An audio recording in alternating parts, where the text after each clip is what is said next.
మన వ్యక్తిగత జీవితాల్లో ఒక్కోసారి మన తల్లిదండ్రులు మనకు పెట్టిన పేరు కంటే కూడా మన యొక్క ప్రవర్తనలో నుండి కొంతమంది మనకి సొంత పేర్లు పెడతారు. వాళ్ళు సొంతగా పెడతారు పేరు. మన వ్యక్తిగత ప్రవర్తన చూసినటువంటి వాళ్ళు కొంతమందికి వాళ్ళు సొంతగా ఒక పేరు పెట్టి పిలుస్తారు. నా చిన్నతనంలో మా స్కూల్లో నన్ను పీసాగా అని పిలిచేవాడు. రమేష్ అని ఎవరు పిలిచేవాడు కాదు. రే పీసా పీసా అని పిలిచేవాడు. ఇంటి పేరుతో పిలిచేవాడు. ఆ తర్వాత కొంతకాలం అయిపోయిన తర్వాత స్కూల్లో రిక్షా దొక్కుతున్నప్పుడు ఆ స్కూల్ పేరు నాకు పెట్టి పిలిచేవాడు. లోటస్, డే లోటస్ అని పిలిచేవాడు. ఈ రాత్రి మనం ఆరాధిస్తున్న దేవుడు కూడా కొంతమందిని మరో రకంగా పేరు పెట్టి పిలుస్తున్నాడు. ఏమిటి ఆయన పెట్టిన పేరు అంటే 24వ కీర్తన 7వ వాక్యంలో మనం చూస్తూ ఉన్నప్పుడు 24వ కీర్తన 7వ వాక్యం మనం చూస్తున్నప్పుడు, గుమ్మములారా మీ తలలు పైకెత్తుకొనండి. ఎవరు పిలుస్తున్నాడు? ఎవరు పిలుస్తున్నాడు? ఎవరు పిలుస్తున్నాడు? మీకు ఆన్సర్ తెలిసి ఉండాలి. ఎందుకంటే మీకు ఈ ఆన్సర్ తెలవాలని నేను ముందు ఎగ్జాంపుల్గా 2 విషయాలు చెప్పాను.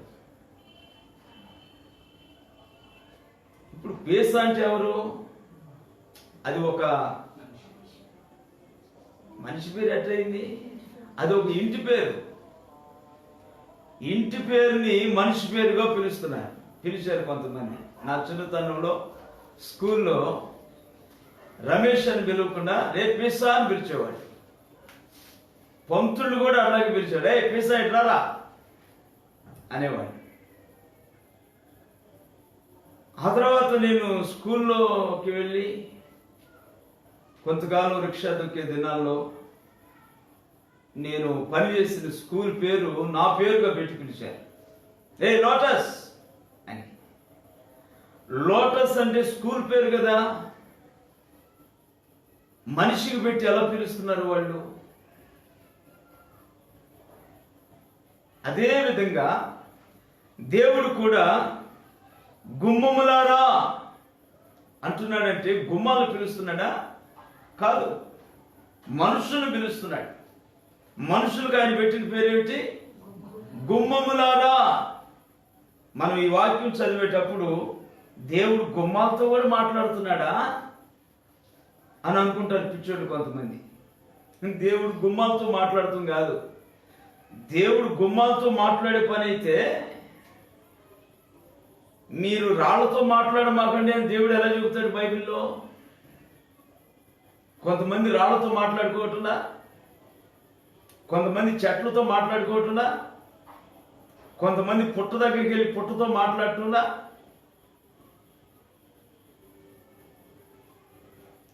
కనుక మన వంటి అజ్ఞాని కాదు దేవుడు ఎప్పుడు కూడా. దేవునిలో అజ్ఞానం మనం చూడలేము. దేవునిలో ఉన్న అజ్ఞానాన్ని, దేవునిలో అజ్ఞానం మనం చూడలేము. ఎందుకంటే ఆయనలో అజ్ఞానం లేదు. ఆయనలో ఉండే జ్ఞానాన్ని కూడా మనం చూడలేము. అది మన యొక్క కెపాసిటీ చాలదు, మనకున్న బలం చాలదు దేవుని జ్ఞానం మొత్తాన్ని చూడాలంటే. అంతటి పరాక్రమశాలి శక్తిమంతుడైన దేవుడు గుమ్మాలతో ఎలా మాట్లాడతాడు? మనం చదువుకునే వాక్యంలో దేవుడు గుమ్మంతో మాట్లాడటం కాదు, మనుషులకే గుమ్ము అని పేరు పెట్టాడు. దేవుని స్తోత్రం, హల్లెలూయా. మనుషుల్ని ఆయన ఏం పిలుస్తున్నాడు తెలుసునా? గుమ్మములారా, మనుషులను పిలుస్తున్నాడు. నాకెట్లా లోటస్ అని పెట్టారో నేను చేస్తున్న పనిని బట్టి, అలాగే కొంతమందిని దేవుడు ఏమని పిలుస్తున్నాడంటే, రే గుమ్మం, గుమ్మాలారా అంటున్నాడు.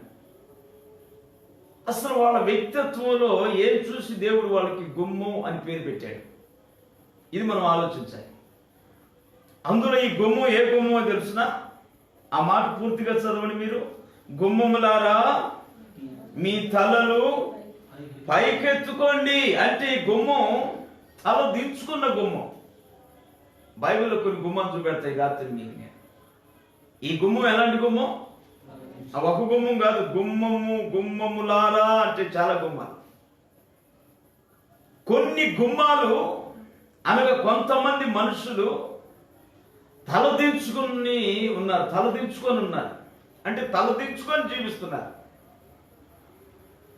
తలదించుకొని జీవిస్తున్నారు అంటే వాళ్ళు ఎంతో మంచోళ్ళు పాపం, వాళ్ళలో ఎంత దీనత్వం ఉంది, వాళ్ళు ఎంతో తగ్గింపుగా ఉన్నారు అని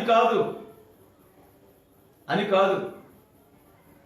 ధీరుడైనా, మంచోడైనా, సాత్వికుడైనా ఏ చోట బలంగా మాట్లాడాలో ఆ చోట బలంగా మాట్లాడతారు. ఎక్కడ తగ్గించుకోవాలో అక్కడ తగ్గించుకుంటారు, ఎక్కడ గట్టిగా ఉండాలో అక్కడ గట్టిగా ఉంటారు. అయితే వాళ్ళు కాదు, వీళ్ళ యొక్క వ్యక్తిగత ప్రవర్తన తలదించుకునేలా చేసింది అని మనం అర్థం చేసుకోవాలి. దేవుడు కొంతమందిని గుమ్మములారా అని పిలుస్తున్నాడు. మంచిదే, దేవుడికి ఇష్టమైంది అలా పిలిచాడు కొంతమందిని, గుమ్మములారా అన్నాడు. అయితే ఈ గుమ్మాలు ఏ గుమ్మాలు? క్రింద చూస్తున్నటువంటి గుమ్మాలు, అంటే తలదించుకున్నటువంటి గుమ్మాలు. అసలు తలదించుకునే పరిస్థితి ఏమిటి? తలదించుకునే అనుభవంలో ఏముంది? ఏముంటే తలదించుకుంటారు? మనకు తెలిసిన సత్యం, జగమెరిగిన సత్యం ఏమిటంటే, తప్పు చేసినప్పుడు తలదించుకుంటాడు మనిషి. సొసైటీలో తప్పు చేసినప్పుడు మనిషి ఏం చేస్తాడు? తలదించుకుంటాడు. హోంవర్క్ చేయనప్పుడు ఒక విద్యార్థి ఏం చేస్తాడు? తలదించుకుంటాడు. మాస్టర్ గారి ముందు తలదించుకుంటాడు. అయితే దేవుడు పిలుస్తున్నటువంటి దేవుడు కొంతమందిని పిలుస్తున్నాడు గుమ్మములారా అని. వీళ్ళ తలల్ని ఆయన ఏమన్నాడంటే, మీరు పైకెత్తుకోండి అంటే అప్పటి వరకు వీళ్ళ తలలు ఎట్లా ఉన్నాయి? కిందకు ఉన్నాయి. ఈ గుమ్మాల తలలు కిందకు చూస్తున్నాయి. వీళ్ళ చూపు అంత కింద చూపే, పై చూపు ఉండదు పొరపాటున. పై ఆలోచన ఎప్పుడు చేయరు. దేవుడు ఏమిటి, నా జీవితం ఏంటి, నేను రేపు ఎక్కడికి వెళ్ళాలి, ఆయన ఏమిటి, ఆయన ప్రేమ ఏంటి, ఆయన త్యాగం ఏమిటి, ఆయన మనసు ఏమిటి అనేటువంటి ఆలోచన వాళ్ళకి పొరపాటును రాదు. ఎందుకంటే వాళ్ళు పై వైపు చూసే మనుషులు కాదు, వాళ్ళు ఎప్పుడు కింద వైపు చూస్తారు. అందుకని వాళ్ళని దేవుడు ఏమని పెట్టి పిలుస్తున్నాడంటే గుమ్మములారా అంటున్నాడు. గుమ్మాల్లో కూడా కొన్ని గుమ్మాలు ఉన్నాయి, మంచి గుమ్మాలు. అయితే ఈ గుమ్మాలు ఏ గుమ్మాలు తెలుసునా? కిందకు చూస్తున్న గుమ్మాలు. అసలు వీళ్ళు కిందకు చూస్తున్నారండి. దేన్ని చూస్తున్నారు? కిందే ఉన్నట్లు. అసలు వీళ్ళు తలలు ఎందుకు దించుకున్నట్లు? ఆదికాండం చూడండి మీరు, ఒక మంచి సమాధానం. ఆదికాండం 4వ అధ్యాయం 6-7 వాక్యాల్లో కయీనుతో మాట్లాడుతున్నాడు దేవుడు. చదవండి. యెహోవా కయీనుతో, నీకు కోపమేలా? ముఖము చిన్నబుచ్చుకొని ఉన్నావేమి? నీవు సత్క్రియ చేసిన ఎడల తల ఎత్తుకొనవా? దేవునికి స్తోత్రం. హల్లెలూయా. నీవు సత్క్రియ చేసిన ఎడల తలెత్తుకునేవాడు కదా. ఇప్పుడు తలదించుకోవడానికి కారణం ఏమిటి? నీ వ్యక్తిగత జీవితంలో ఏమి లేదు, సత్క్రియ లేదు. సత్క్రియ అనగా మంచి క్రియ లేదు, మంచి క్రియలు లేవు. నీ ప్రవర్తనలో మంచి లేదు. మాట మాట్లాడినా కంపు కొడుతుందా మాట? దుర్భాష మాట్లాడుతున్నావు, చూపు చూసిన విషపు చూపు చూస్తున్నావు, నడక నడిచిన పాడు స్థలాల్లోకి నడుస్తున్నావు, మనిషి బాగుపడే స్థలాల్లోనికి నువ్వు రాలేకపోతున్నావు, చెడు స్నేహితుల దగ్గరికి వెళ్తున్నావు, వాళ్ళతో కలిసి చెడు కార్యక్రమాలు చేస్తున్నావు, వాటిలో పాల్పొందుతున్నావు. నీ ప్రవర్తనలో ఏ ఒక్క మంచి కార్యం కనబడటంలా. అందుచేత నీవు తల దించుకుంటున్నావు. దేవుని స్తోత్రం. మనం తల దించుకునేవాడిని కాకూడదు. అందుకని దేవుడు అంటాడు, గుమ్మములారా మీ తలను పైకెత్తుకోండి. మీలో సత్క్రియ లేదు కాబట్టి మీ తలను పైకెత్తండి. మీలో సత్క్రియ లేనందున, పాడు క్రియలతో ఉన్నందున మీ మనస్సాక్షి మిమ్మల్ని ఏం చేసింది? క్రిందకి వంచేసింది. ఎలాంటి దౌర్భాగ్యుడైనా, ఎలాంటి ఘోరమైన పాపైనా దైవికమైన స్థలంలోకి వచ్చేసరికి వాడు ఏం చేస్తాడు తెలుసిన? తల వంచేసుకుంటాడు. ఏదో ఆ స్థలంలోకి వస్తే వాళ్ళ మనస్సాక్షి వాళ్ళని ఏం చేస్తుంది? వంచేస్తుంది, వంగదీసేస్తుంది, వాళ్ళని వంగదీసేస్తుంది. యేసుంది గారు ఒక స్టేజ్ మీద వాక్యం చెబుతూ ఉంటే ఆ పట్టణానికి అధికారి, మేయర్, ఆ పట్టణాన్ని పరిపాలించే మేయర్, అతన్ని స్టేజ్ మీదకి ఆహ్వానించారంటే కొంతమంది పాస్టర్లు, అంటే ఆ మీటింగ్ పెట్టించిన పాస్టర్. యేసన్ గారు వాక్యం చెబుతా ఉన్నాడు, ఈ మధ్యలో మేయర్ గారు వచ్చారు.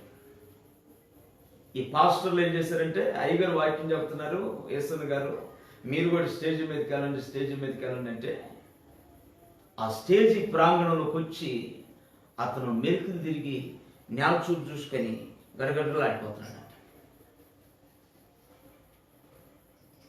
ఒక రాజకీయ నాయకుడు అంటే అబద్ధం ఆడాలి, ఒకరిని ఇబ్బంది పెట్టి మరొకరికి మేలు చేయాలి, ఒకరికి దుఃఖాన్ని కలిగించి ఇంకొకరికి సంతోషాన్ని కలిగిస్తాడు రాజకీయ నాయకుడు. అందుచేత అతను జీవితంలో ఉన్నటువంటి పాపపు క్రియలు దేవుని సన్నిధిలోకి వచ్చిన తర్వాత అతనికి జ్ఞాపకం వచ్చి అతని మనస్సాక్షి అతను ఏం చేసింది తెలిసిన? తల దించుకునేటట్లుగా చేసింది. ఈ వాక్యాలు మనం నేర్చుకోవలసిన సత్యం ఏమిటంటే, మన ప్రవర్తనలో ఏముండాలో తెలిసిన? తల ఎత్తుకోగలిగిన కార్యాలు ఉన్నాయి. నేను ఈ పని చేస్తే నా కుటుంబం అంతా తలదించుకుంటుందేమో అని ఆలోచించాలి. నేను ఈ మాట మాట్లాడితే అందరూ నా వైపు అదో రకంగా చూస్తారేమో అనేటువంటి ఆలోచన మన జీవితంలో ఉండాలి. యవ్వన కాలంలో మరి ముఖ్యంగా నీ ప్రవర్తన, నీ మాట, నీ చూపు, నీ తలంపులు దేవుని సన్నిధిలో నిన్ను తలదించుకునేటట్లు చేయకూడదు. ఎప్పుడు కూడా తలెత్తుకోగలిగేటట్లు చేయాలి. తలెత్తుకోగలిగేటట్లు. మందిరం దగ్గరికి ఒక వ్యక్తి వచ్చాడు, సుంకరి. దేవుని తట్టు అలా చూసేదానికి కూడా అతనికి భయం వేసింది. మనసురాకు కాదు, భయం వేసింది. చూడాలని మనసు ఉంది కానీ చూడలేకపోతున్నాడు. ఎందుకంటే తన వ్యక్తిత్వంలో ఉన్నటువంటి పాపపు క్రియలు అన్ని జ్ఞాపకం వస్తున్నాయి ఆ పరిశుద్ధమైన స్థలంలోకి వచ్చేసరికి. అందుకని దేవుని తట్టు చూడలేక తలదించుకొని చిన్న ప్రార్థన చేసుకుంటాడు. కనుక ఇప్పుడు దేవుడు కొంతమందిని ఏమని పిలుస్తున్నాడు? గుమ్మములారా, ఓ గుమ్మములారా, తలను దించుకున్నటువంటి మనుషులారా, మీ వ్యక్తిగత జీవితంలో మంచి కార్యాలు లేవు. మాట మంచిది కాదు, చూపు మంచిది కాదు, ప్రవర్తన మంచిది కాదు. అందుచేత ఏ చోటుకు వెళ్ళినా మీరు తలెత్తుకోలేకపోతున్నారు. ఏ బజార్లోకి వెళ్ళినా నువ్వు చేసిన తప్పు చూసిన వాళ్ళు ఉన్నారు. ఆ బజార్లో వాళ్ళు ఉన్నంత వరకు నువ్వు తలెత్తుకొని ఉండలేవు.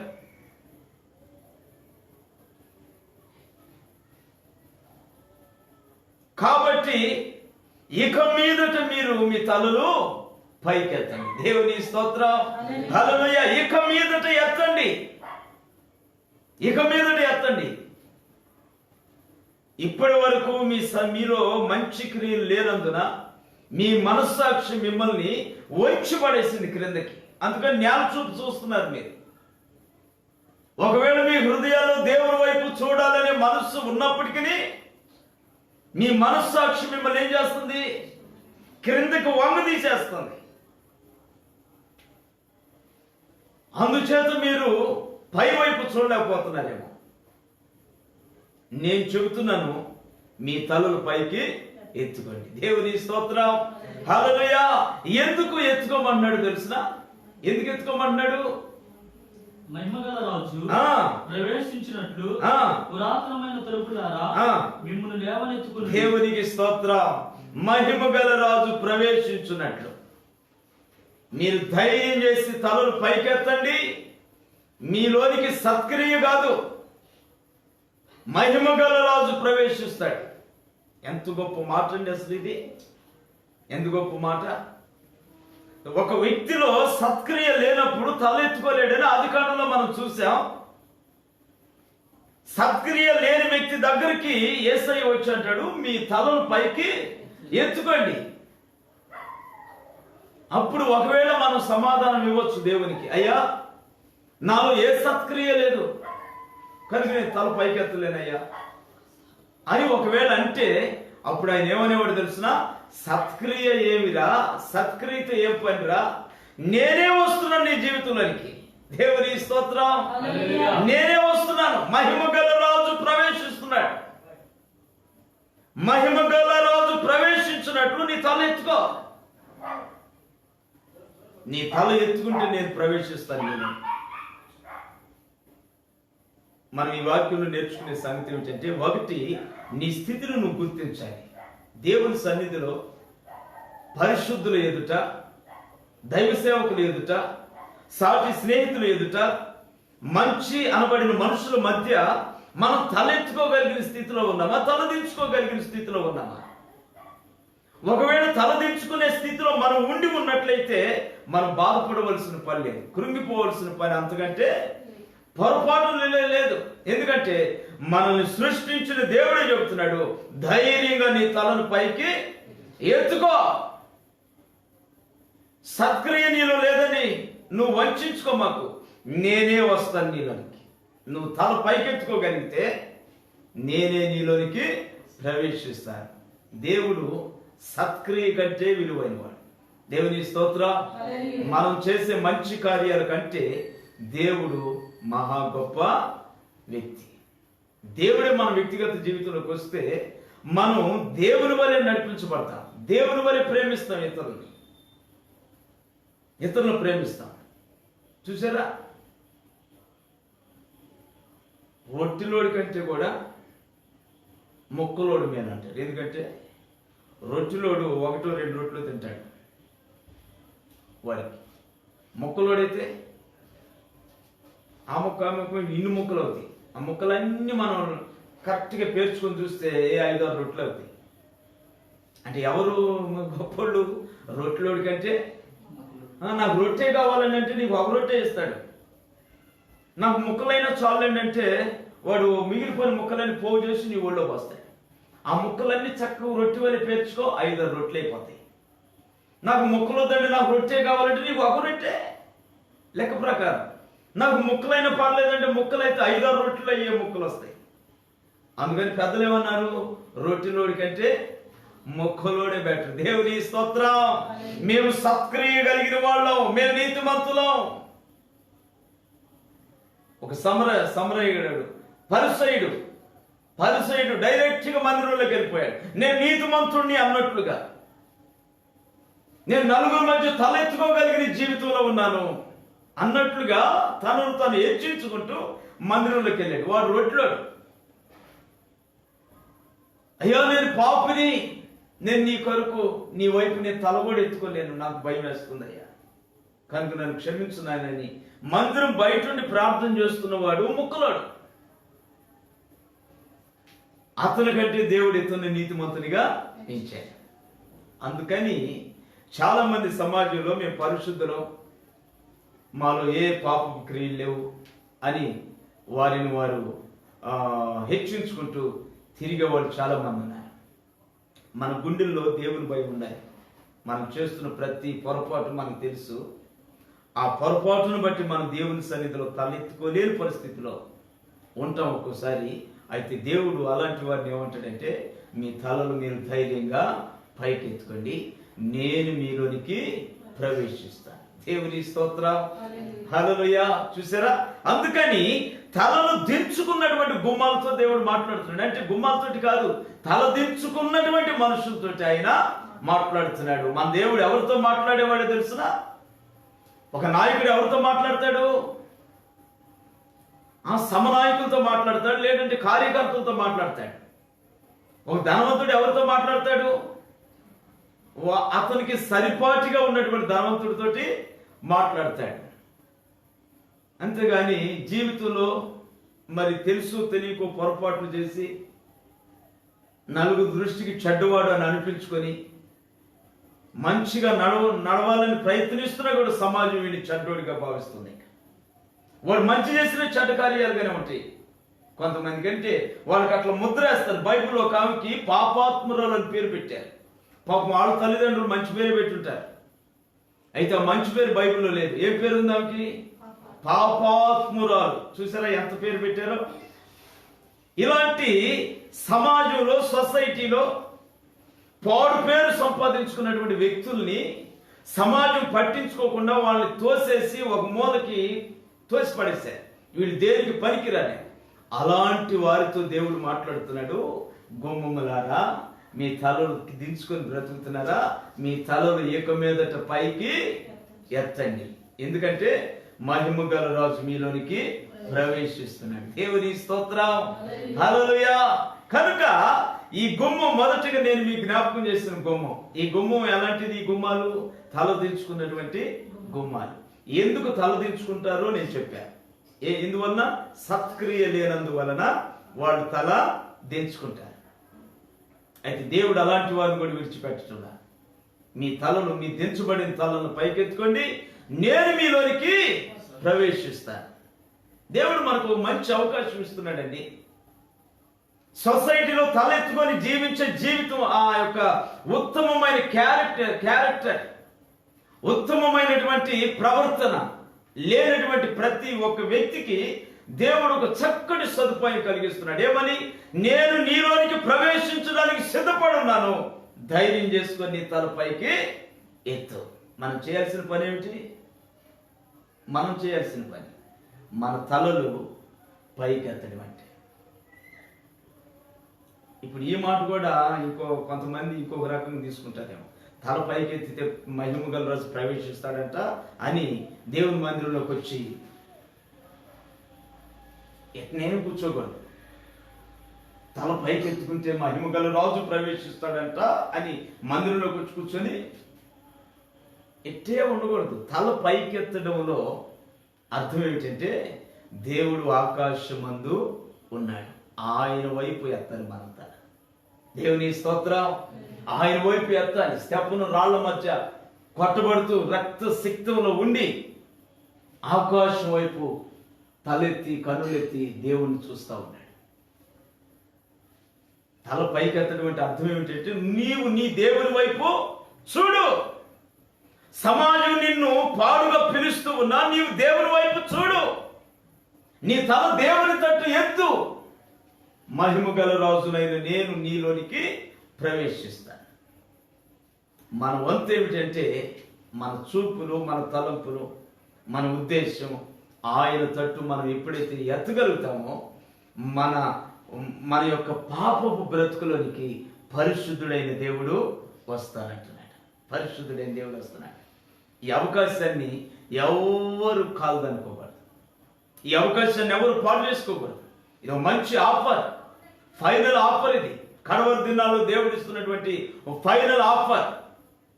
ఇప్పటి వరకు నీ బ్రతుకులో పాడు కార్యక్రమాల వల్ల నీ తల దించుకున్నావేమో. నీ కుటుంబంలో, నువ్వు చేసే పనిలో, నువ్వు చదివే బడిలో, నువ్వు చదివే కాలేజీలో, ఉపాధ్యాయుల ఎదుట, తల్లిదండ్రుల ఎదుట, అత్తమామల ఎదుట, బిడ్డల ఎదుట, బంధువుల ఎదుట, నీ సంఘంలో సాటి విశ్వాసుల మధ్య, సేవకుడి మధ్య తల దించుకోగలిగిన జీవితంలో ఒకవేళ ఎవరైనా ఉంటే వారికి దేవుడు ఇస్తున్నటువంటి లాస్ట్ అండ్ ఫైనల్ అవకాశం. నీవు గనుక నా వైపు చూడగలిగితే నేను నీలోనికి ప్రవేశిస్తాను. దేవుని స్తోత్రం. ఈ గుమ్మం తలలు దించుకున్నటువంటి గుమ్మాలతోటి దేవుడు మాట్లాడుతున్నాడు. అంటే తల దించుకోగలిగిన వ్యక్తిగత జీవితాలతోటి దేవుడు మాట్లాడుతున్నాడు. రెండో మాట నేను మీకు జ్ఞాపకం చేస్తాను. 118వ కీర్తన చూడండి. 118వ కీర్తన 19వ వాక్యం.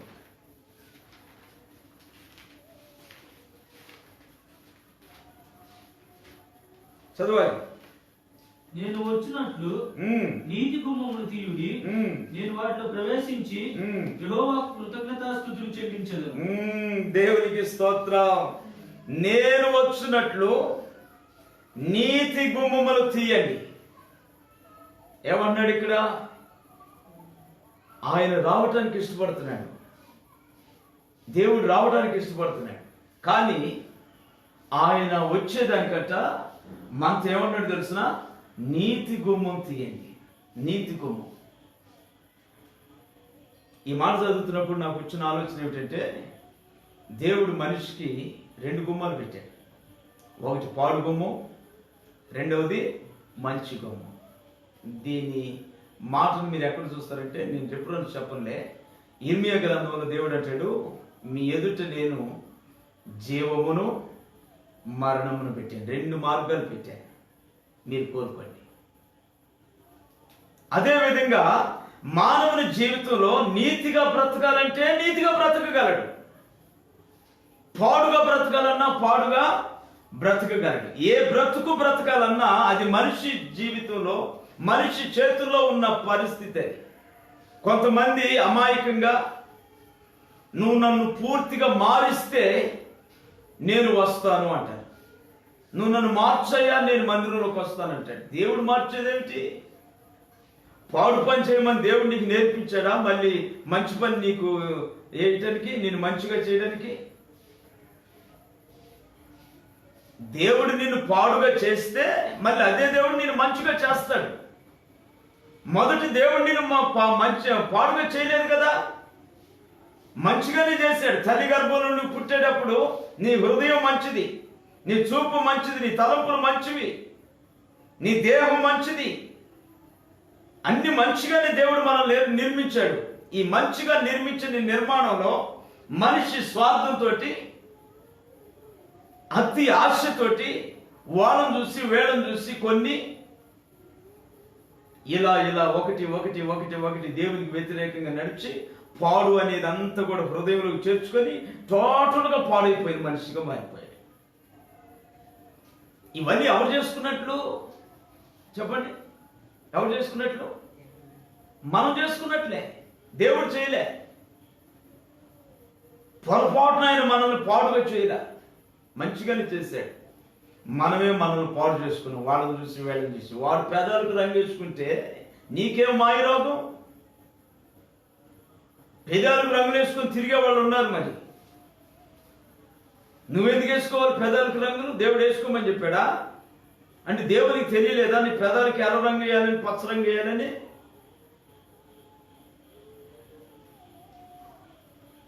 ఇలాంటి పాడు కార్యక్రమాలు వాళ్ళని చూసి వీళ్ళని చూసి, వీళ్ళని చూసి వాళ్ళని చూసి మనిషి తన హృదయాన్ని పాడు చేసుకొని, చూపు పాడు చేసుకొని, తలంపులు పాడు చేసుకొని, ఉద్దేశాన్ని పాడు చేసుకొని, కుటుంబాన్ని పాడు చేసుకొని, లైఫ్ను పాడు చేసుకొని నశించే ఆ స్థలంలో నిలుచున్నాడు. నాశనకరమైన స్థలంలో నిలబడి నాశనానికి చేరువైపోయి ఉన్నాడు. అయితే మనం ఏం నేర్చుకోవాలంటే, నేను పాడుగా బ్రతికాను కాబట్టి మంచిగా బ్రతకడానికి కూడా నాకు చేతను. మన చేతుల్లో ఉంది, అది మన చేతుల్లో ఉంది. ఎచ్చలవిడిగా తాగుతూ భయంకరంగా తిరుగుతూ ఉన్న ఒకప్పుడు స్కూల్ విడిచి ఇక నా సొంత ఇంటికి రావాలి అనుకున్నప్పుడు ఒక్క 5 నిమిషాలు చిన్న ప్రార్థన చేసుకున్నాను. మెట్లు మీద వచ్చాయి, స్కూల్ మెట్లు మీద వచ్చాయి. ఈ స్కూల్ అంటే తాగుతున్నాను, తందనాలు దొక్కుతున్నాను, అది ఎవరికి తెలియదు. గుట్టుగా చేస్తున్న పని ఎవరికి తెలియదు. ఇప్పుడు నేను వెళ్తుంది ఎక్కడికి వెళ్తున్నానంటే, యేసు ప్రభు దేవుడు అని తెలుసుకున్న జనం మధ్యకి వెళ్తున్నాను. వాళ్ళ మధ్యకి వెళ్ళి నేను తాగానంటే దేవుని బిడ్డలు ఎలా కూడా చేస్తారని వాళ్ళు అనుకుంటారు. అందుకని ఇక మీదట ఈ పాడు జీవితం, ఈ స్కూల్లోకి వచ్చినాక అలవాటైన ఈ పాడు జీవితం ఈ స్కూల్లోనే సమాధి చేయాలి. నేను ఇంటి దగ్గర నుండి ఎలా వచ్చానో పవిత్రమైన హృదయంతో వచ్చాను, సంఘ ఆరాధన చేస్తూ, ప్రవచనాలు చెబుతూ, బలమైన విశ్వాసంతో నేను స్కూల్లోకి వచ్చాను. ఇక్కడ పరిస్థితుల ప్రభావాన్ని బట్టి త్రాగుబోతుగా, తిరుగుబోతుగా మారిపోయాను. మళ్ళీ నేను స్కూల్ విడిచి ఇంటికి వెళ్తున్నాను కాబట్టి ఇంటి దగ్గర నుండి ఏ విధమైన పవిత్రత కలిగి వచ్చానో తిరిగి అదే ఇంటికి నేను పవిత్రుడినై వెళ్ళాలి. అపవిత్రునిగా నన్ను పంపించొద్దయ్యని ఒక చిన్న ప్రార్థన చేసుకొని ఆ క్షణంలో విడిచిపెట్టిన తాగులనేది ఈ రోజుకి లేదు. ఆ జీవితం ఎవరి చేతుల్లో ఉంది? మనలో ఉండే పాడు కార్యక్రమాలు విడిచిపెట్టడం ఎవరి చేతుల్లో ఉంది? మన చేతుల్లోనే ఉంది. ఆ సత్యం దేవుడు మాట్లాడుతున్నాడు ఇప్పుడు బైబిల్లో. చూడండి అక్కడ ఏముందో తెలుసునా? నేను వచ్చినట్లు నీతి గుమ్మం తీ, అన్యాయపు గుమ్మం వద్దు. అక్రమాలతో ఉండే గుమ్మాల్లోకి నేను రాను, పాపం ఉండే గుమ్మంలోనికి నేను రాను, అపవిత్రత ఉండే స్థలానికి నేను రాను. నీ గుమ్మం నేను రావాలంటే, నేను ప్రవేశించాలంటే నీ గుమ్మం ఏ విధంగా ఉండాలో తెలుసునా? నీతి కలిగిన గుమ్మముగా ఉండాలి. యేసు ప్రభు రావాలంటే గుమ్మాలకి యేసు ప్రభు బొమ్మలు పెడితే రాడాయన. గుమ్మాల మీద వాక్యాలు తగిలిస్తే రాడు. గుమ్మాల మీద కృపా నిలయం, యేసు నిలయం, ప్రభు నిలయాలని రాసి పెడితే రాడాయన. కొన్నిళ్ళ మీద కృపా నిలయం, ప్రభు నిలయం, జీసస్ గిఫ్ట్ ఈ రాసి పెట్టుకుంటారు. ఈ ఇంటికి యజమాని ప్రభు అయిన క్రీస్తు అని రాసి పెట్టుకుంటారు. ఇలా రాసి పెట్టుకున్నంత మాత్రాన దేవుడు ఆ ఇళ్లలోనికి వస్తాడని బైబిల్ ఎక్కడ చెప్పరా? చెప్పబడిన మాట ఒకటే, ఏముందంటే నేను మహిమ గల రాజుని, మీరైతే తలదించుకున్న గుమ్మాలుగా ఉన్నారు. అయితే ఇక మీదట మీ తలను పైకెత్తండి, నేను మహిమ గల రాజుని, ఆ గుమ్మాల్లోనికి వస్తాను. అయితే నేను రావాలంటే మీరు చేయవలసిన పని ఏంది? ఒకటి, మీ తలను పైకి ఎత్తాలి, అంటే దేవుని తట్టు తిరగాలి మీరు. రెండవది, మీ గుమ్మం నీతి గుమ్మమై ఉండాలి. అసలు గుమ్మం అనుకుంటున్నామంటే ఏందది? మనిషిలో ఉన్న గుమ్మం ఏంటి? మనిషిలో ఉన్న గుమ్మం హృదయమే. గుమ్మం అంటే హృదయం. హృదయమనే తలుపు నొద్ద యేసునాథుడు, హృదయమనే తలుపు నొద్ద యేసునాథుడు. అంతవరకే వచ్చిన. దేవుని స్తోత్రం, హల్లెలూయా. ఎప్పుడో చిన్నతనంలో ఆనాటి సేవకులు, పెద్ద సేవకులు, ఈనాటి సేవకులు కాదు వాళ్ళు. మా చిన్నతనంలో ఆనాటి సేవకులు వాళ్ళు సిగ్గు ఎరగని సేవకులు, స్వార్థం లేని సేవకులు. ఎక్కడ నిలబడితే అక్కడ చక్కగా ఒక పాట పాడేసి 4 మాటలు దేవుని మాటలు చెప్పి చందా ఇచ్చిన ఇవ్వకపోయిన మనుషులు ప్రేమించి వెళ్ళిపోయేవాళ్ళు. ఆనాటి సేవకులు వాళ్ళు పాడుతున్న పాటలు అన్నమాట.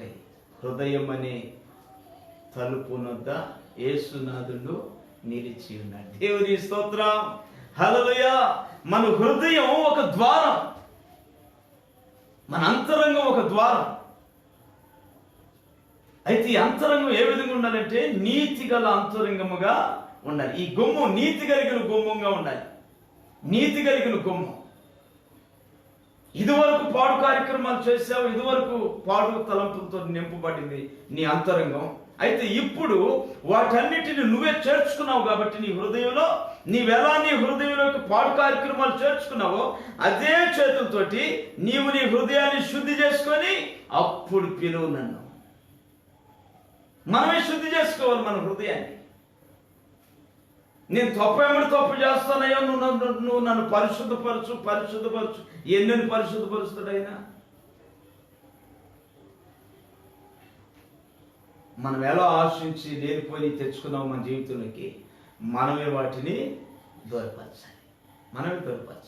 దూరపరుచుకొని నీ హృదయం అంతా కూడా ఖాళీ చేసుకొని అప్పుడు నీతిగల గుమ్మంగా నీవు ప్రభు అయిన క్రీస్తుని ఆహ్వానించాలి. అప్పుడు మహిమ గల రాజు మన నీతిగల అంతరంగంలోనికి ఆయన ప్రవేశిస్తాడు. దేవుని స్తోత్రం, హల్లెలూయా. ఆయన మహిమ గల రాజు. నేను వస్తానని ఆశపడుతున్నాడు, కానీ ఆయన వస్తానన్నాడు కనుక వచ్చేస్తాడని మనం అనుకోకూడదు. ఆయన వస్తే ఆయన ఉండగలిగే సదుపాయాన్ని మనం చేయాలి. ఏమిటో సదుపాయం? ఏసీ పెట్టమంటున్నాడా? మంచి డబుల్ కట్ పర్ఫేస్ పెట్టమంటున్నాడా? బిర్యానీని పెట్టమంటున్నాడా? ఏమిటి ఆయనకు ఉండే సదుపాయం? నీతి గల గుమ్మం. నీ హృదయంలో నీతి ఉంటే చాలు, నేను వచ్చేస్తాను. దేవుని స్తోత్రం. మన హృదయాలు, మన గుమ్మాలు మనం నీతిగల గుమ్మంగా మనమే మార్చుకొని అప్పుడు ఆహ్వానించాలి. ప్రభువా రమ్ము, ప్రభువా రమ్మని. అప్పుడు ఆయన మన వ్యక్తిగత జీవితంలోకి వచ్చి నివసిస్తాడు. అక్కడ ఆయన మనలోకి వస్తే ఏం జరుగుతుందో తెలుసునా? చదువు. నీతిగల గుమ్మము తీయండి, నేను వాటిలో ప్రవేశించి యెహోవాకు కృతజ్ఞతాస్తుతులు చెల్లిస్తాను. దేవుడు మన అంతరంగంలోనికి వచ్చి ఏం చేస్తానంటున్నాడు? నీకు నేను కలుసుబాటు ఇస్తాను. కార్ల మీద కార్లు కొంటావు, డాబాల మీద డాబాలు కట్టించుకుంటావు, ఉంగరాల మీద ఉంగరాలు పెట్టేస్తావు అని చెబుతున్నాడా? కొంతమంది సేవకులు ఏం చెబుతున్నారు? యేసు ప్రభు నీ జీవితంలోకి వస్తే నీవు ధనవంతుడు అయిపోతావు, నీ అప్పులన్నీ తీరిపోతాయి, నీ కష్టాలన్నీ తొలగించబడిపోతాయి. దేవుని స్తోత్రం. ఆశపడిన పిచ్చి జనం, డబ్బు కోసం ఆశపడిన జనం, ఆరోగ్యం కోసం ఆశపడిన జనం, ఐశ్వర్యం కోసం ఆశపడిన జనం కోకొల్లలుగా నిండిపోతున్నారు వాళ్ళ దగ్గర. కోకొల్లలుగా వాక్యం అనడం లేదే. యేసయ్య ఒక వ్యక్తిగత జీవితంలోనికి వచ్చి ఆయన ఆ మనిషిలో ఉండి ఏం చేస్తానంటున్నాడు? కృతజ్ఞతాస్తుతి చెల్లిస్తానంటున్నాడు. దేవుని స్తోత్రం, హల్లెలూయా. కృతజ్ఞతాస్తుతి చెల్లిస్తానంటున్నాడు. ఆ కృతజ్ఞతాస్తుతి చెల్లిస్తే ఏం జరుగుతుంది? మార్కు సువార్తలో మీరు చూస్తే 8వ అధ్యాయం 6వ వాక్యం మీరు చూస్తే 7 రొట్టెలు యేసయ్య దగ్గరకు తీసుకొచ్చారంట. నేటికి 3 దినాల నుండి దేవుని వాక్యం వింటూనే ప్రజలు ఉన్నారు యేసయ్య దగ్గర. తినేదానికి ఏమీ లేదు ఆహారం. వాళ్ళకి 7 రొట్టెలు ఉన్నాయంట. ఆ 7 రొట్టెలు కొన్ని చిన్న చేపలు తీసుకొచ్చి యేసయ్య చేతికి పట్టిస్తే ఆ 7 రొట్టెల్ని దేవుడు ఏం చేశాడు? కృతజ్ఞతాస్తుతి చెల్లించాడు. దేవుని స్తోత్రం. ఆయన కృతజ్ఞతాస్తుతి చెల్లించిన తదుపరి 7 రొట్టెలు అనేక మందికి పంచగా తినగా 7 గంపలు మిగిలాయి. అంటే మీకు ఇప్పుడు వరకు తెలిసింది ఏమిటి? 5 రొట్టెలు 2 చిన్న చేపలు 5,000 మందికి ఆహారంగా పెట్టాము. ఆ తర్వాత మిగిలింది 12 గంపలు. ఇప్పుడు మార్కు సువార్తలో మనం ఏం చూస్తున్నాం? 7 రొట్టెలు కొన్ని చిన్న చేపలు. ఎన్ని గంపలు మిగిలినాయి? 7 గంపలు మిగిలినాయి. మొత్తం మీద అక్కడ ఎందుకు ఇలా ఉంది, ఇక్కడ ఎందుకు ఇలా ఉంది అనే డిస్కషన్ మనకి ఇప్పుడు వద్దు. మన అంశం మరి తప్పిపోయింది. దేవుని స్తోత్రం. దేవుని చిత్తం అయితే ఇంకోసారి ఆ మాట మనం చెప్పుకోవచ్చు. అయితే ఇక్కడ సందర్భాన్ని ఇప్పుడు ఒక నీతిగల గుమ్మాన్ని నువ్వు దేవుని కొరకు తీస్తే మహిమగల రాజు ఆ గుమ్మంలోనికి ప్రవేశించి ఏం చేస్తాడు? కృతజ్ఞతాస్తుతి చెల్లిస్తాడంట. ఎందుకు కృతజ్ఞతాస్తుతి చెల్లిస్తాడు? అయ్యా, ఈ అమ్మాయి నన్ను ఆశించి తన హృదయాన్ని నీతిగా చేసుకుంది, పరిశుద్ధపరుచుకుంది. తన హృదయాన్ని అలా పరిశుద్ధపరుచుకున్నందుకు కృతజ్ఞతాస్తుతి అని యేసయ్య మన అంతరంగ జీవితంలో ఉండి ఆయన తండ్రి అయిన దేవునికి కృతజ్ఞత చెల్లిస్తాడంట. ఆ కృతజ్ఞత చెల్లిస్తే నీ జీవితంలో ఏమి పెరుగుతుందో తెలిసిన? నీకు ధనవంతుడు అయిపోతావని నేను చెప్పను. అభివృద్ధి కలుగుతుంది. 7 రొట్టెలు ఎంతమంది తిన్నారు? చాలా మంది తిన్నారు. తినగా 7 గంపలు మిగిలి 7 రొట్టెలే అంటే ఏమైంది? అవి అభివృద్ధి చెందినవి. చూపులకి 7 రొట్టెలే, కానీ తినే కొలది అందరికీ కడుపు నిండింది. యేసు క్రీస్తు ఒక జీవితంలో ఉంటే ఆ వ్యక్తి కొదువుగా కనిపిస్తాడే కానీ అన్ని సకలము ఆ వ్యక్తికి జరుగుతూనే ఉంటాయి. బాగా అర్థం చేసుకోండి. దేవుడు ఉన్న జీవితం ధనవంతులాగా కనిపించడం లోకానికి, దరిద్రుడిగానే కనిపిస్తాడు, కానీ ప్రతి అవసరాలు తీర్చబడతాయి. సారిపతు గ్రామంలో ఒక వెధవరాలు మంచి కరువు దినాల్లో ఉంది. దైవ సేవకుడు ఇంటికి వెళ్ళాడు. ఇప్పుడు ఆ ముగ్గురు పోషించబడాలి. 3.5 సంవత్సరాలు కరువు. 3.5 సంవత్సరాలు కరువులో దైవ సేవకుడు ఇంటికి వెళ్ళి వాళ్ళ కొరకు ప్రార్థన చేసినప్పుడు కుండ నిండా పిండి వచ్చేసిందా? రాలే. ఏ రోజుకు ఆ రోజు దాంట్లో చేపెట్టి ఆ అడుగున అంత పిండే, పట్టిడి పిండి అని బైబిల్లో రాయబడింది. ఆ పట్టిడి పిండి తీస్తుందా? రొట్టెలు చేస్తుంది, తింటున్నారు. మళ్ళీ మధ్యాహ్నం పూట మళ్ళీ చేయబెడుతుంది, మళ్ళీ ఒక పట్టిడి పిండి తెస్తుంది. కొండ నిండులా, కానీ అడుగునుండ పిండి మాత్రం అలాగే ఉంటుంది. తీసే కొందేది వస్తానే ఉంది. కొండ అయితే నిండలేదు, కానీ వీళ్ళ జీవితాలు కడుపులు మాత్రం 3.5 సంవత్సరాలు నిండుతా వచ్చాయి. దేవుని స్తోత్రం, హల్లెలూయా. దేవుడు ఉన్న జీవితాలు ఎలా ఉంటుంది? ధనవంతులుగా కనిపించరు వాళ్ళు. కొంతమంది సేవకులు అబద్ధపు బాధ చెబుతున్నారు. యేసు ప్రభు ఉన్న జీవితం ధనవంతులైపోతారు, ఐశ్వర్యవంతులైపోతారు లోకానికి. వాళ్ళు అలా ఉండరు.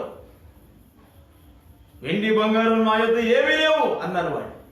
ఏమీ లేవు, కానీ అన్ని కలుగున్నారు వాళ్ళు. అన్ని కలుగున్నారు. ఏం తినాలో తిన్నారు, ఏం త్రాగాలో తాగారు. మన లోకానికి కొదువుగా కనబడతాం, కానీ మన వ్యక్తిగత జీవితంలో సమృద్ధి మనకి కలుగుతుంది. మన సమృద్ధి కలుగుతుంది ఎప్పుడు? మహిమ గల రాజు మనలో ప్రవేశించి దేవునికి కృతజ్ఞత చెల్లించినప్పుడు. నీవు కృతజ్ఞత చెల్లించగలిగిన కారణం కావాలి. దేవుని స్తోత్రం.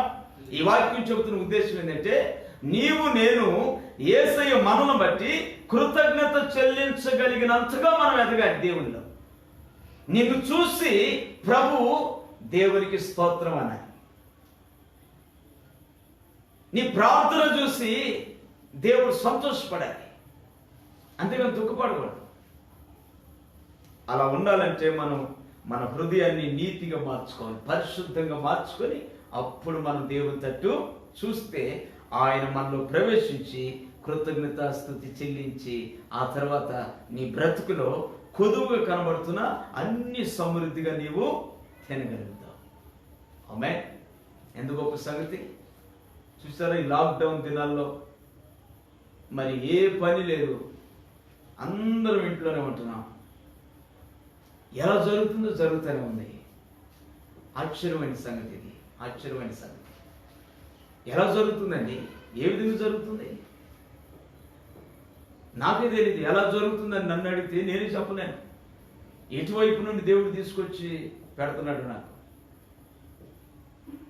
ఏ టయానికి ఏది రావాలో అది వస్తూ ఉంది నా దగ్గరికి, అది వస్తూ ఉంది. ఈరోజు కూడా ఏ పని లేదు, ఇంట్లో కాలు బయట పెట్టడం లేదు. ఆయన సేవ కొరకే బయట పెడుతున్నాను కాలు. ఇంక వేరే నా సొంత పనికి నా అడుగు తీసి బయట పెట్టడంలా. దేని కొదువు లేకుండా దేవుడు పోషిస్తూ ఉన్నాడు. కొంతమంది ఇంట్లో పాది చేసుకుంటున్నా కరువుతో ఇబ్బంది పడిపోతూ ఉన్నారు. కారణం ఏంటి? మనం ఏమీ లేని వాళ్ళంగా కనబడతాం, కానీ జనులకి క్రీస్తును కలిగి ఉన్నందున మనలో ఉన్న ఆ పట్టెడు పిండి మన బ్రతుకు దినాలన్నిటికీ సమృద్ధిని ఇస్తా ఉంది. దేవుని స్తోత్రం, హల్లెలూయా. అది ప్రభువుని కలిగి ఉన్న జీవితం అంటే. ఆ జీవితం నీకు నాకు కావాలంటే రాత్రి మనం ఏం చేయాలో తెలుసునా? నీ గుమ్మం నీతిగల గుమ్మంగా నీవే అలంకరించుకోవాలి. అప్పుడు మహిమగల రాజు దానిలో ప్రవేశిస్తాడు. ఆ ప్రవేశించిన చోట పరిశుద్ధతను బట్టి కృతజ్ఞతాస్తుతి చెల్లిస్తాడు. ఆయన ఎప్పుడు కృతజ్ఞతాస్తుతి నిన్ను బట్టి ఆయన చెల్లిస్తాడో ఆ చెల్లింపే నీ జీవితానికి ఆశీర్వాదకరం. అనేకులకి ఆకలి తీర్చే మనిషిగా మారుతావు. మళ్ళీ అనేకులకు ఆకలి తీర్చే మనిషిగా. ఇంకొక మాటలోకి వెళ్ళిపోదాం, టైం ఎక్కువైపోతా ఉంది. యెషయా గ్రంథం 26, యెషయా గ్రంథం 26 2వ వాక్యాన్ని మనం చూద్దాం.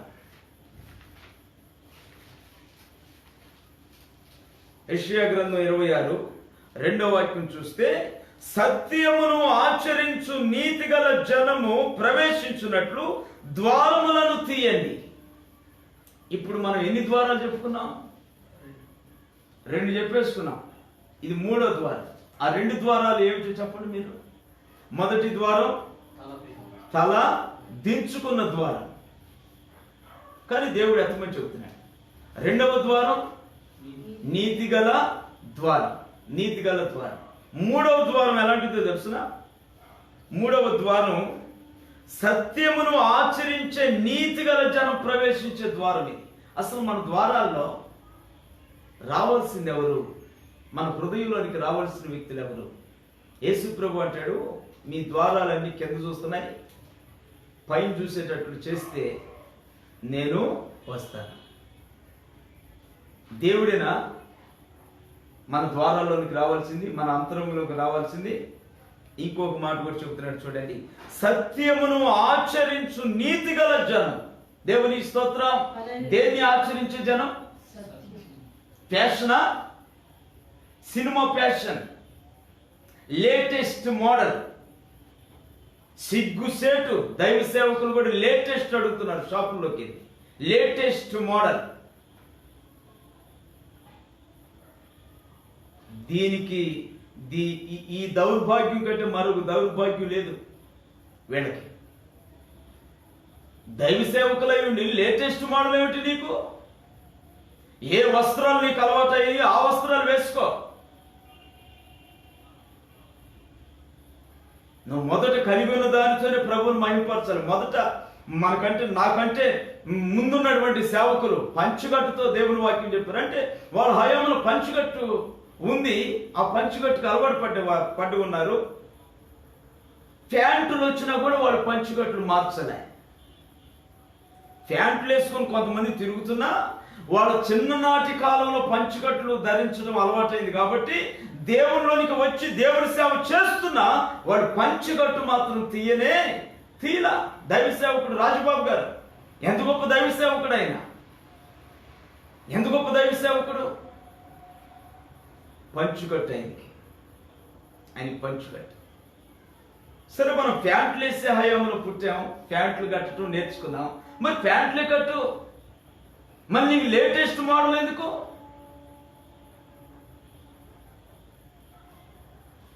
చక్కని క్రాప్ చేసుకొని, అంటుక్రాప్ చేసుకొని పద్ధతిగా వస్త్రాలు శరీరానికి సరిపడినంతగా వాడుకో.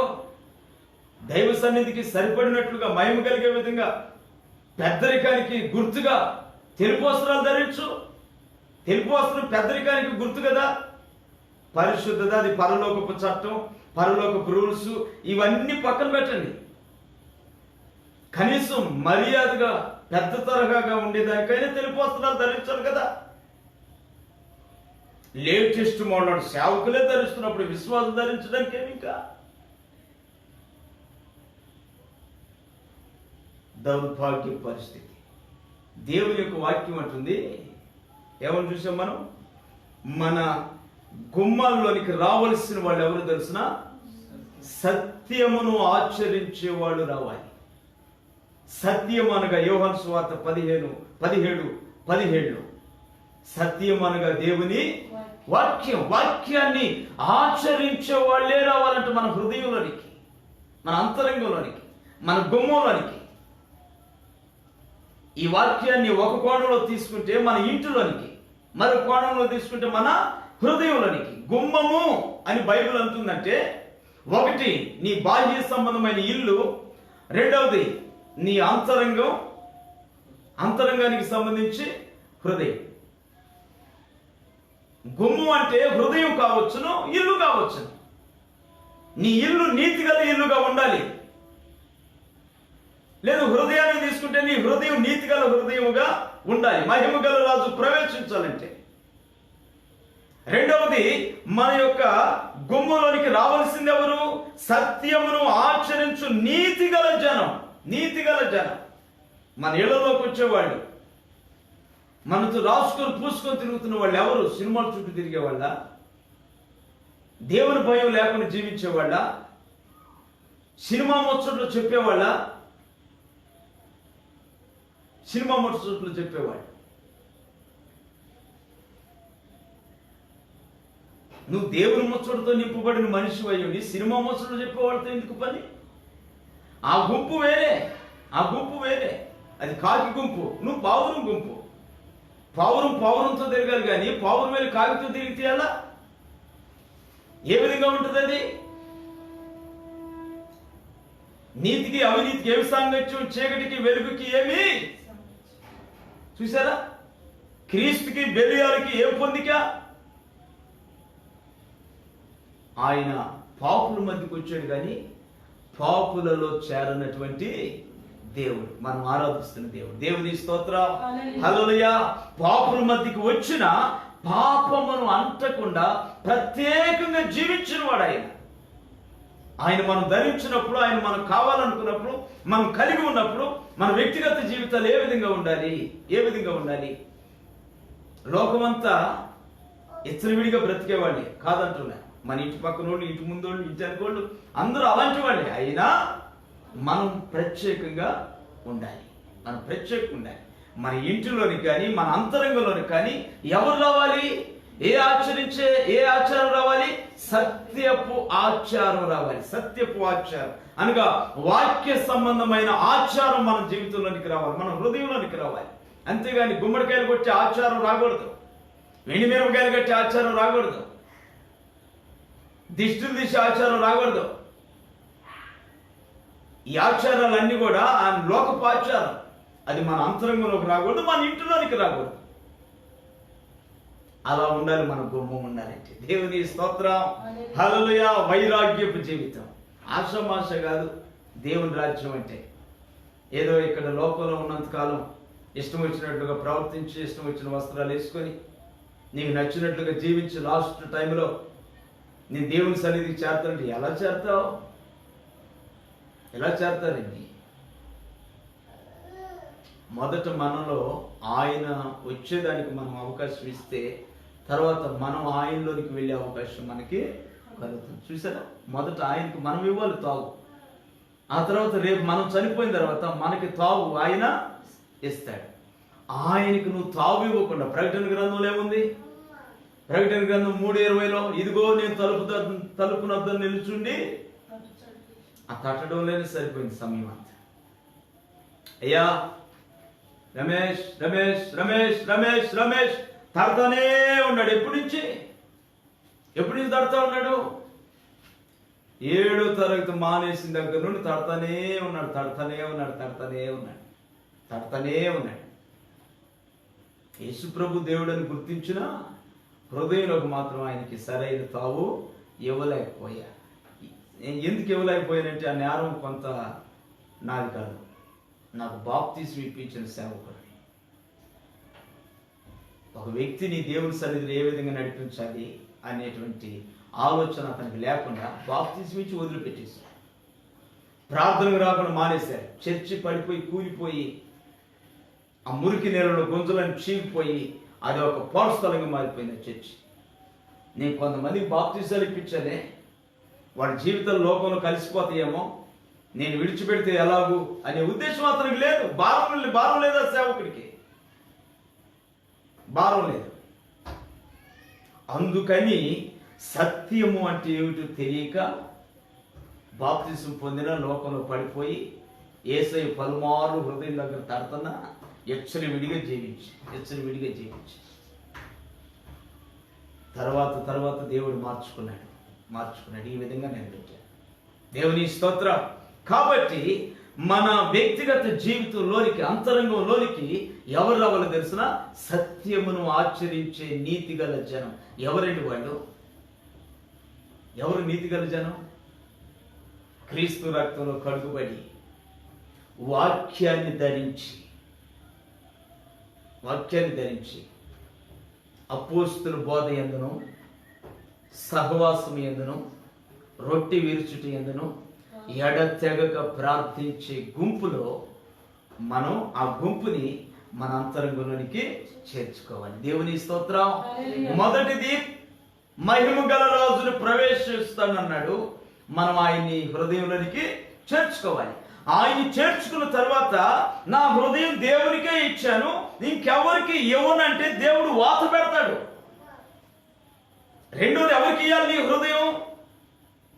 నీ సంఘ సహవాసానికి ఇవ్వాలి. దేవుని స్తోత్రం. సంఘ సహవాసానికి ఇవ్వాలి. నీతిని ఆచరించే, సత్యమును ఆచరించే నీతి గల జనం అంటే ఎవరు? వాళ్ళు క్రీస్తు రక్తంలో కడుగుబడిన సంఘం. క్రీస్తు రక్తంలో కడుగుబడిన సంఘం, సంఘ విశ్వాసులు. వాళ్ళకు నీ అంతరంగంలో స్థానం ఇవ్వాలి. అంతేగాని ఒక పక్క దేవుడు ఉన్నాడండి, మరో పక్క నా చుట్టాలు ఉన్నారండి, మరో పక్క నా రక్త సంబంధులు ఉన్నారండి. గుండెకాయలో ఉండే రక్తం అంతా తాగుతారు, జాగ్రత్త. ఏముండదు, రక్తం అంతా పోయిన తర్వాత పాంట పొడవైపోయి ఎలా పడతావు దేవుని సన్నిధిలో నిలబడలేక. నీ ఆత్మీయత అనే రక్తాన్ని త్రాగేశారు వాళ్ళంతా, అపవిత్రపరిచేశారు నీ బ్రతుకుని. ఇంకా చుట్టాలు ఉండకూడదు, రక్త సంబంధం ఉండకూడదు అని కాదు నా ఉద్దేశం. వాళ్ళు ఉండాలి, కానీ వాళ్ళని నీ అంతరంగంలోనికి మాత్రం తీసుకురాకూడదు. ఎందుకంటే బాహ్య సంబంధం ఈ లోకంలో ఉన్నంతకాలమే వాళ్ళ బంధుత్వాలు మనకి, చనిపోతే ఇక ఎవరు. అందుకని వాళ్ళు దేహ సంబంధులు కాబట్టి దేహ సంబంధంలోనే ఉండాలి.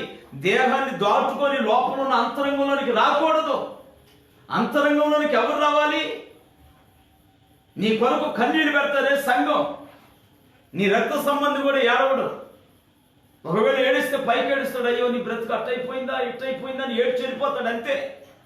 కానీ నీ సంఘం ఏం చేసింది తెలుసునా? నీ కోసం ఉపవాసం ఉండి దేవుని సన్నిధిలో మోకరించి, నువ్వు ఆయన ఇంట్లో నిద్రపోతావు, కానీ నీ కోసం వాళ్ళ సంఘంలో మోకరించి, అయ్యా ఫలానా బిడ్డకి సమస్య వచ్చింది నాయన నీ పాకులాడి ప్రార్థన చేస్తూ ఉంటారు. కారణం ఏంటంటే దేవుని ప్రేమ వాళ్ళలో ఉంది. ఆ ప్రేమతో నిన్ను నన్ను ప్రేమిస్తారు. అందుకని మనకు సంఘం కావాలి, పవిత్రమైన సంఘం. ఏ సంఘం అది? ఏ సంఘమై ఉండాలి? ఏ సంఘమై ఉండాలి? చక్కగా రాయబడింది అక్కడ, సత్యమును ఆచరించు. మీ బైబిల్ అండర్లైన్ చేసుకునే మాట, చాలా ప్రాధాన్యమైనటువంటి మాట, ప్రాముఖ్యమైన మాట ఇది.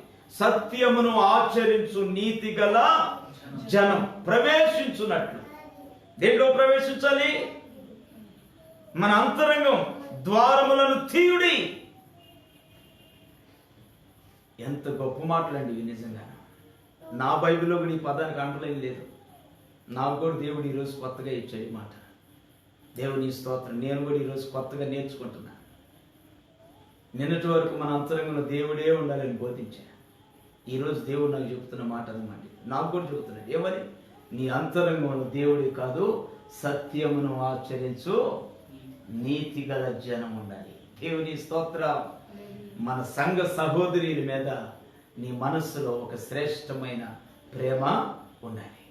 మన సహోదరులు ప్రేమించాలి, వాళ్ళని మన హృదయంలో వాళ్ళకి తావు ఇవ్వాలి. ఎందుకంటే వాళ్ళు కూడా నీ దేవుని రక్తంలో కడుగుబడి పరిశుద్ధులై ఉన్నారు కాబట్టి వాళ్ళకి ఇవ్వాలండి తావు. సినిమాలు చుట్టూ తిరిగే వాళ్ళకి, దేవుని భయం లేకుండా ఉండే వాళ్ళకి మన హృదయంలో తావిస్తే మనల్ని కూడా ఆ లెక్కలో లాగేసుకుని వెళ్ళిపోతారు. మంచిది. అయితే దేవుడు మనల్నే గుమ్మలారా అని పిలుస్తున్నాడా? మనల్ని పిలుస్తున్నాడా? మనం ఆరాధిస్తున్న దేవుడు ఎంత విలువైన వాడంటే, ఎంత గొప్ప దేవుడు అంటే, మనల్ని పిలవటం కాదు, ఓ గుమ్మలారా అని మనల్ని పిలవటం కాదు, ఆయన కూడా ఒక గుమ్మమై ఉన్నాడు. చూడండి, యోహాను సువార్త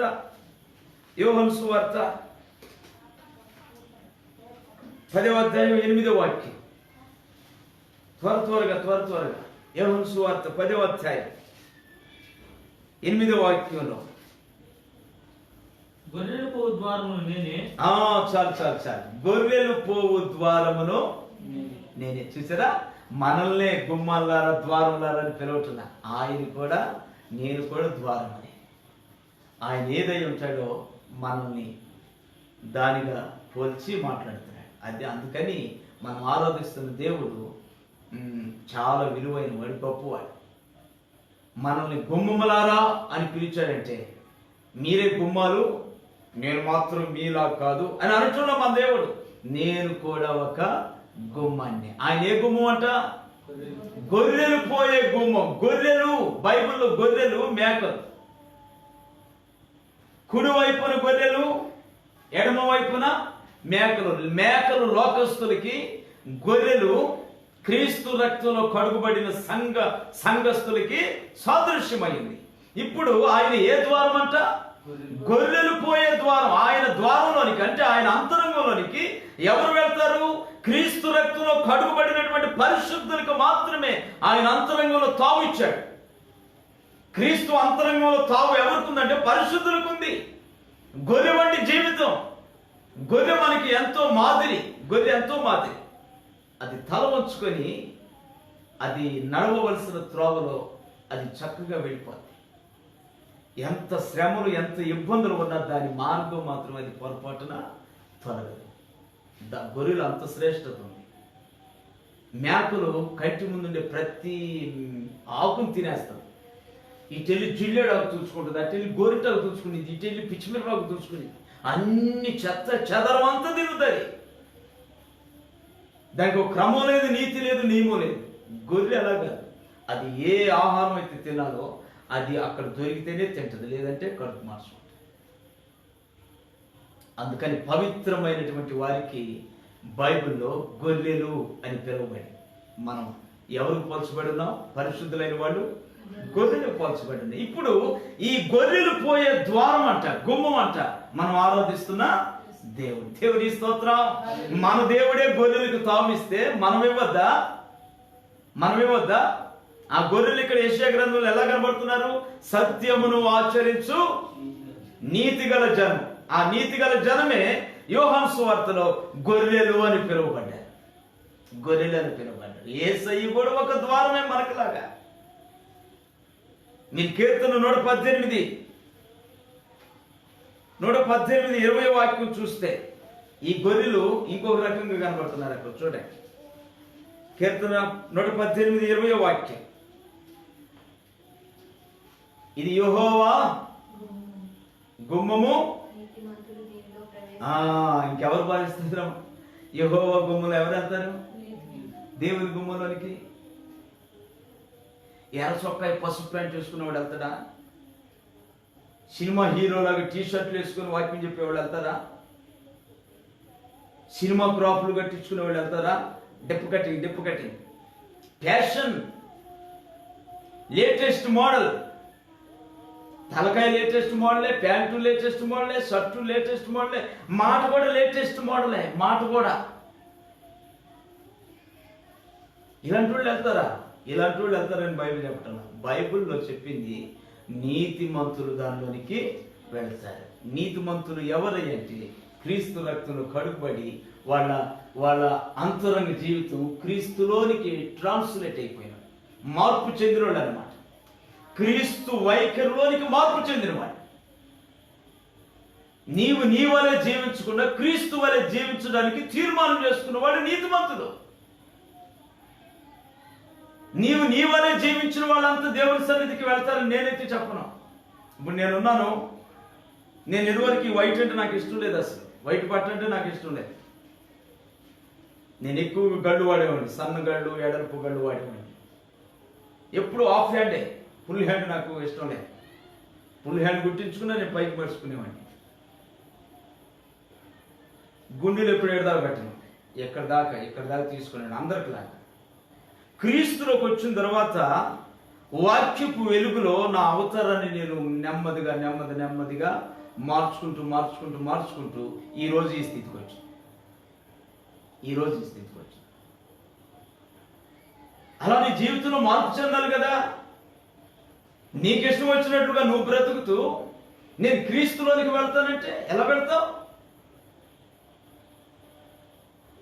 నీవు నీ వలె ఉండకుండా క్రీస్తులోనికి మార్పు చెందినప్పుడు అప్పుడు నువ్వు నీతిమంతుడివి కాగలవు. యోబు గ్రంథంలో ఉంది, స్త్రీకి పుట్టిన నరుడు ఎలాగో నీతిమంతుడు కాగలడు.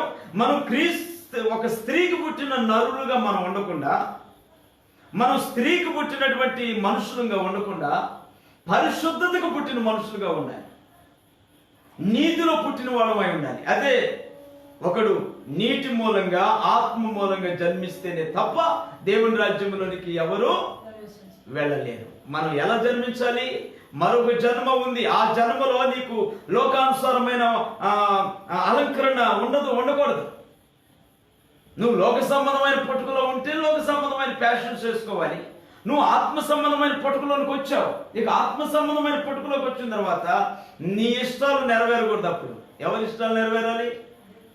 దేవుని ఇష్టమే నీ జీవితంలో నెరవేరాలి. స్త్రీలు కానీ పురుషులు కానీ ఆ విధంగా జీవించడం మీరు నేర్చుకోండి. నేను దేవుని కొరకు బ్రతకాలి, నాలోనికి మహిమ గల రాజు ప్రవేశించాలి, నేను నీతి గల గుమ్మంగా నేను ఉండాలి, నాలోనికి నీతిని ఆచరించే సత్యమును ఆచరించే నీతి గల జనం అనగా గొర్రెలు నా అంతరంగంలోనికి రావాలి, నేను కూడా క్రీస్తు వలె ఉండాలి అనేటువంటి ఆశ ఏమాత్రం మీలో ఉన్నా మీరు లోకపు ప్యాషన్ ముందు వేరు కావాలి. అది దేవుని నామానికి అవమానం చేస్తుంది. ఈరోజు లోకపు ప్యాషన్, పాడు ప్యాషన్, చక్కగా ఒళ్ళంతా దాచుకోగలిగిన నిండార్లుగా ఉండి వస్తుంటాయి. రంగులు వేసుకోవటం పొరపాటు అని నేను చెప్తాను, కానీ రంగుల్లో కూడా దారుణమైన రంగులు ఉన్నాయి, పనికిమాలిన రంగులు. పరిశుద్ధతకి, మందిరానికి, వాక్యానికి తగినటువంటి వస్త్రాలు మనం ధరించాలి. జడలు అల్లుకోవద్దని బైబిల్ చెప్తాం. జడలు అల్లుకోవద్దు. పేతురు పత్రికలు మీరు చదవండి. జడలు అని ఉంది. అంటే ఎన్ని జడలు? నాకు తెలిసి ఒక జడే. మా చిన్న కాలంలో మేము చిన్నోడు ఉన్నప్పుడు, ఈ మధ్య ఒక జాడు కాదు, చాలా జడలు. ఒక జాడ ఎంతలా ఉంటుంది, ఇంకో జాడ ఎంత ఉంటుంది, ఇంకో జాడ ఎంత సన్నగా ఉంటుంది, అది ఇటు తిరిగి వస్తుంది, ఇది ఇటు తిరిగి వస్తుంది. కొన్నింటికి పైకి వెళ్తున్నాయి, మరి కొన్నింటికి ముందుకు వస్తుంది, కొన్నింటికి సన్నగా ఇటు దారులు కూడా ముక్కు మీద నోట్లోకి తేలాడుతున్నాయి. ఎన్ని జడలు ఆడించి వచ్చినాయి మనకి? జడలు అల్లుకొనుట అది మంచిది కాదని పేతురు గారు చెబుతున్నారు. పేతురు గారు ఇలాంటి ప్రవర్తనలో మనం మార్పు తెచ్చుకొని వాక్యానికి తగిన పరిశుద్ధత మనం కలిగి ఉన్నప్పుడు అప్పుడు మనం నీతి గల గుమ్మంగా ఉండగలుగుతాం. ఆ రోజున దేవుని జీవితంలోనికి ప్రవేశిస్తాడు. ఒక శుభప్రదమైన అదేంటది అతిథిగా దేవుడు నీలోనికి వస్తాడు. దేవుడు నీలోనికి వస్తే ఇక నీకు కొదువే ఉంది? ఏం కొదువు ఉంది? ఏ కొదువ ఉండదు. నువ్వు లోకం దృష్టి కొదువు కనబడతావు, కానీ ఇంట్లో వాడు తిండి తింటావు. నువ్వు ఇంట్లో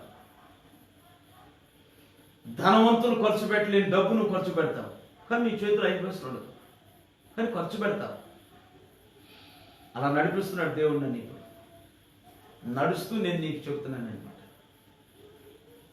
నడుచుచుంటిని నడిపించుచుంటిని ఆపగలుగునా గాలులు, నడుచుచుంటిని నడిపించుచుంటిని ఆపగలుగునా గాలులు,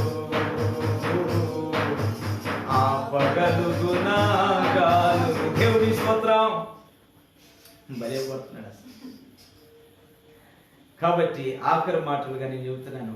ఎన్ని గుమ్మాలు ఇప్పుడు మనం చెప్పుకున్నాం? ఎన్ని గుమ్మలమా? 3 గుమ్మల. ఏంటది? మొదటి గుమ్మం తల దించుకోవడం.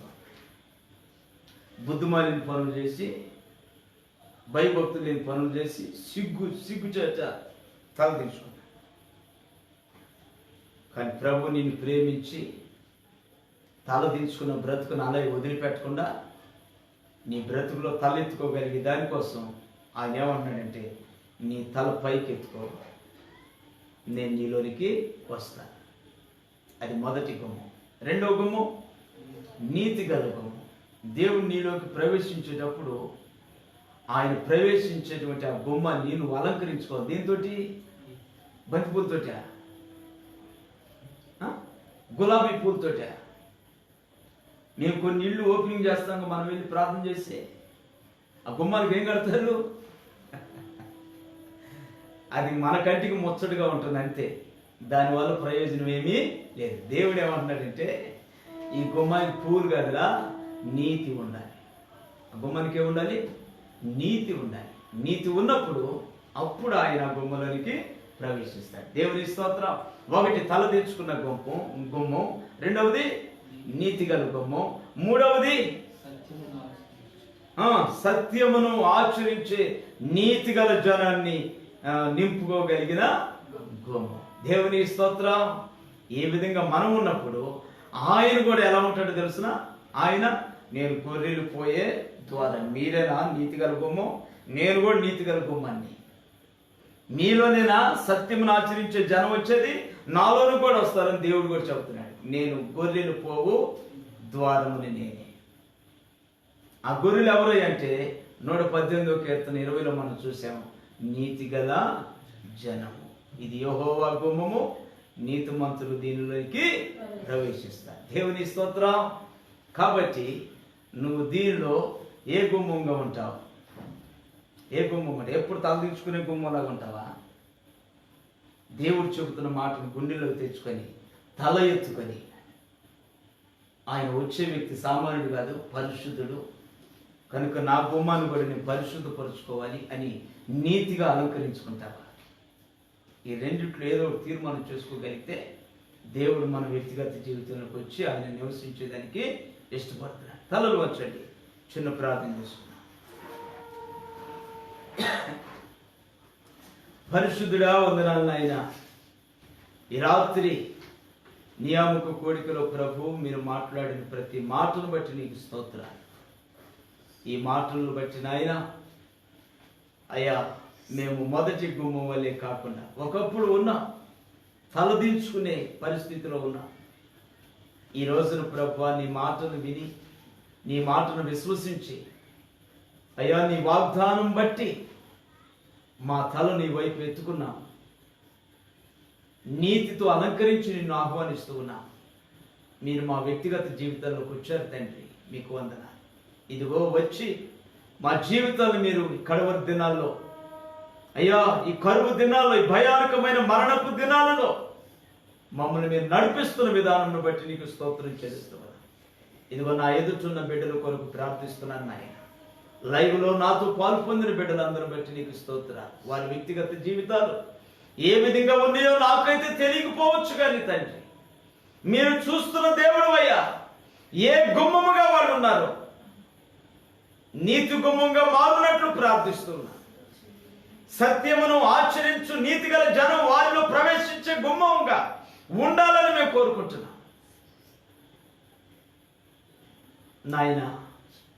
ఇది యెహోవా గుమ్మం అని ప్రతి ఒక్కరూ చెప్పుకోగలిగిన స్థితికి తీసుకురమ్మని ప్రార్థిస్తున్నా. సహాయం చేయండి.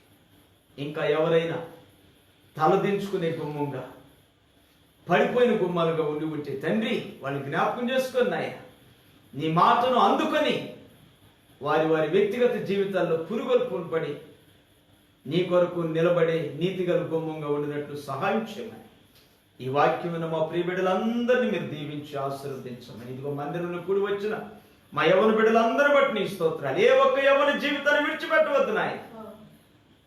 వారిని బట్టి నీ బలమైన కార్యక్రమాలు సమాజంలో చేయాలని మీరు ఆశిస్తూ ఉన్నారు. ఇదిగో మీ యవనస్తులు బలవంతులు, వారిలో వాక్యం ఉంది, వారి మీద ఆత్మను కుమ్మరిస్తానని మీరు వాగ్దానం చేస్తున్నారు. మీరేమైతే ఆశించారో మా యవనస్తుల మీద నాయన, మీ ఆశను పరిపూర్ణంగా మా బిడ్డల జీవితాల్లో నెరవేర్చుకొని మహిమ ఘనత ప్రభావాలు మీరే పొందుకొని యేసయ్య నామములో ప్రార్థించి వేడుకుంటున్నాను తండ్రి. ఆమేన్, ఆమేన్.